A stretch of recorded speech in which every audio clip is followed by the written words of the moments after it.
Hello there, kia ora.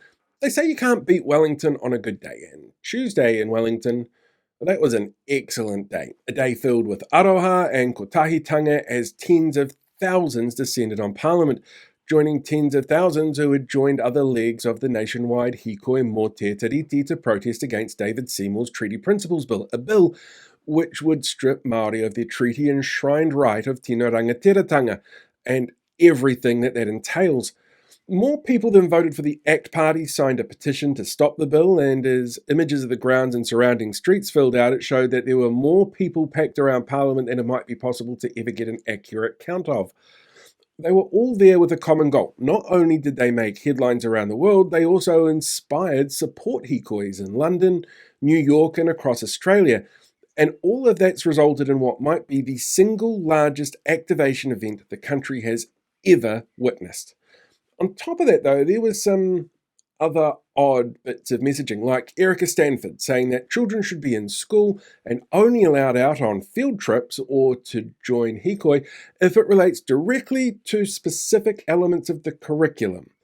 David Seymour putting out a video telling people to do their own research at his very specific website, which ignores all cultural factors, history, and sources that don't back him up. Winston Peters calling the Hikoi a waste of time, and the Prime Minister saying he couldn't meet with the Hikoi delegation because too many of them were affiliated with Te Pāti Māori. Mainstream media with headlines that told people to worry about disruption and chaos, and alternative media that, according to their indoctrinated followers, is the only source of truth in the country. Well, to them it was International Men's Day and nothing else. I guess they're just jealous of the numbers of people who supported Tuesday's kaupapa over their illegal occupation, but I'm sure the men that they're highlighting wouldn't be worried about comparing sizes of crowds. Yet the only chaos and disruptions actually came from outside influences. Destiny Church's Derek Tate waving a New Zealand flag and screaming about how the English own the country, and the man behind the Kiwi versus Iwi campaign, John Ansell, standing in front of the Hikoi screaming at them before police moved him along on Monday. It was an historic day, one that in many ways was envisioned by the late Kingi Tuheitia when he called for kotahitanga before his passing earlier this year. And unfortunately, the mahi isn't over yet. Yesterday, submissions opened on Seymour's bill for select committee hearings. ACT sent out an email with a potential template for their followers to use to make submissions before asking for money. Don Brash has already stated he intends to make a submission, and you can expect that well-funded astroturfing groups aligned with ACT and the Atlas Group will soon offer the same sort of templates and encourage en masse to their followers to submit. Parliament is expecting, especially after Tuesday, for this to be the most submitted on bill ever.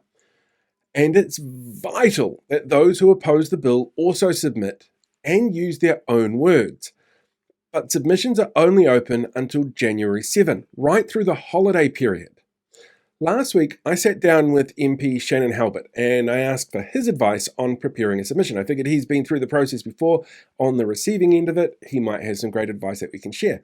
So here's what he had to say. I always say keep your submissions simple.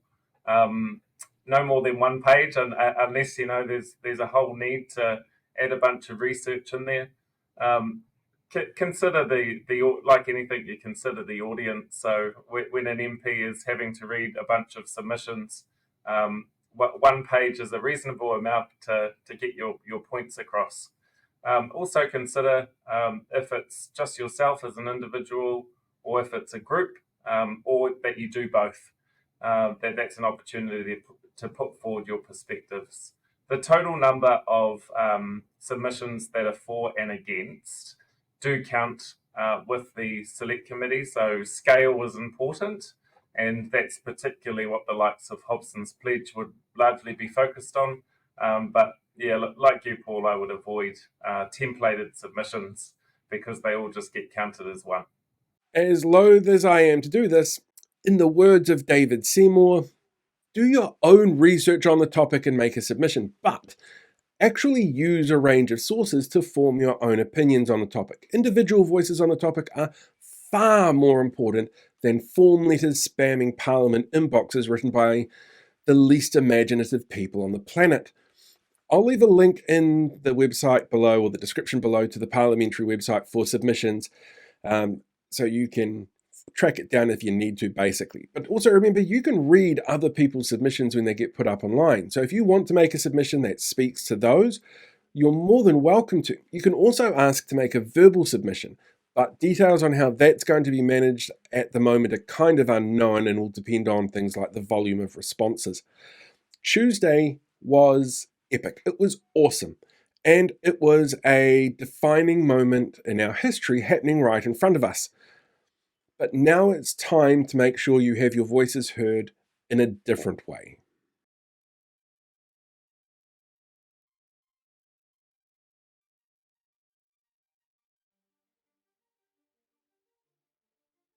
Wait, you're still here? It's over.